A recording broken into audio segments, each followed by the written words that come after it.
বুয়েট অনশন, শিক্ষা উপদেষ্টার আশ্বাস। যেখানে সংকট সেখানে সহানুভূতির হাত বাড়িয়ে দিলেন শিক্ষা উপদেষ্টা। শিক্ষা উপদেষ্টা বলেন, আমি খুলনা ও প্রকৌশল ও প্রযুক্তি বিশ্ববিদ্যালয়ের শিক্ষা উপদেষ্টা হিসেবে তোমাদের চলমান অনশন কর্মসূচি সম্পর্কে গভীর উদ্বেগ প্রকাশ করছি। তোমাদের দাবি ও অবস্থানের প্রতি আমরা সম্পূর্ণভাবে মনোযোগী এবং সংবেদনশীল।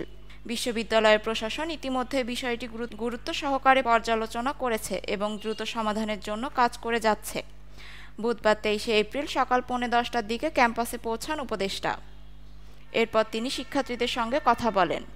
এইদিকে বুয়েট পরিস্থিতি নিরসনে বাংলাদেশ বিশ্ববিদ্যালয় মঞ্জুরি কমিশনের পক্ষ থেকে 3 সদস্যের একটি কমিটি গঠন করা হয়েছে। এই কমিটিও আজ দুপুরে কুয়েটে আসবে।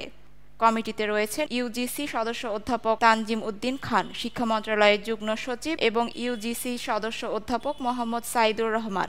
এই তথ্য নিশ্চিত করেছেন বিশ্ববিদ্যালয় মঞ্জুরি কমিশনের সচিব ডক্টর মোহাম্মদ ফখরুল ইসলাম। শিক্ষা উপদেষ্টা আরও বলেন, তোমাদের শারীরিক সুস্থতা আমাদের প্রথম অগ্রাধিকার। অনুরোধ করছি নিজ নিজ স্বাস্থ্য ও জীবনের দিকে খেয়াল রেখো। আমরা চাই তোমরা যাতে সংলাপ ও পারস্পরিক শ্রদ্ধাবোধের মাধ্যমে এই সমস্যার একটি ইতিবাচক সমাধানে পৌঁছাতে পারো। আমি ব্যক্তিগতভাবে তোমাদের খোঁজ নিতে আজ উপস্থিত হয়েছি এবং যে কোনো প্রয়োজনে তোমাদের পাশে আছি। আশা করি আমরা একসাথে একটি সুন্দর ও টেকসই সমাধানে পৌঁছাতে পারব। ভিডিওটি ভালো লাগলে আমাদের পাশে থেকে লাইক, কমেন্ট অ্যান্ড সাবস্ক্রাইব করবেন। ধন্যবাদ।